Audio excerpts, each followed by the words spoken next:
Hai Poppers, minggu ini dunia K-pop lagi panas banget gara-gara satu momen tak terduga. RM BTS terlihat jalan bareng dan berpelukan hangat dengan Minihan di acara Paradise Art Night Free Seoul. Buat yang belum tahu, Minihan itu siapa? Dia adalah ikon transgender Korea Selatan yang pernah jadi pemenang Miss International Queen, kontes kecantikan terbesar di dunia untuk perempuan transgender.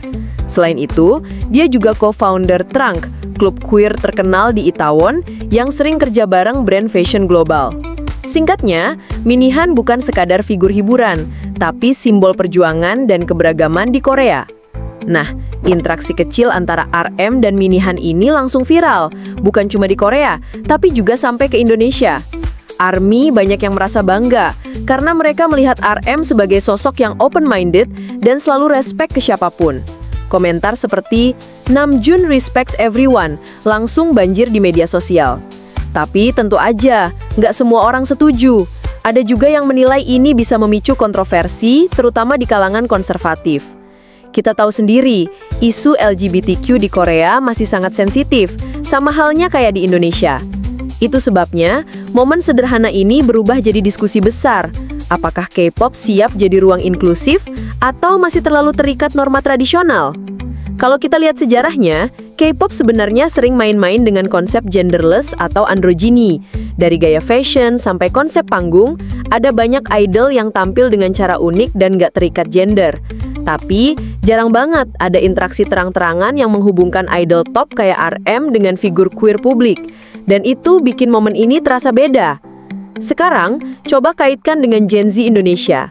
Generasi kita udah jauh lebih akrab dengan obrolan tentang keberagaman gender dan orientasi seksual. Memang, masih ada pro kontra, tapi diskusi ini udah nggak asing lagi. Bahkan, fandom K-pop di Indonesia sering jadi safe space buat ngobrol soal identitas dan inklusivitas. Fans nggak cuma dukung idol dari segi musik atau fashion, tapi juga dari sikap mereka terhadap isu sosial. Makanya, interaksi RM dan Minihan ini langsung dianggap penting. Bukan sekadar gosip artis, tapi pintu untuk ngobrol soal toleransi, representasi, dan apakah budaya pop bisa benar-benar mendukung semua identitas. Dan kalau kita pikir lebih jauh, Poppers, bukankah itu kekuatan sebenarnya dari pop culture? Ia bisa bikin isu sensitif jadi lebih gampang dibicarakan, lebih relate, dan lebih diterima oleh generasi kita. So, menurut kalian gimana? Apakah momen RM dan Minihan ini bisa disebut tanda kalau K-pop makin terbuka sama isu LGBTQ? Atau masih terlalu dini untuk nyebutnya sebagai perubahan besar? Yang jelas, interaksi kecil di Paradise Art Night udah berhasil membuka diskusi besar. Dan buat Gen Z, ini jadi bukti bahwa pop culture bukan cuma hiburan, tapi juga cermin perubahan sosial.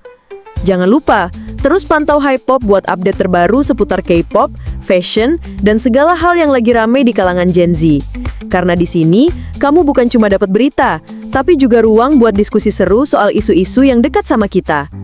Stay tuned Poppers, karena masih banyak cerita dan gosip menarik yang bakal kita spill bareng-bareng.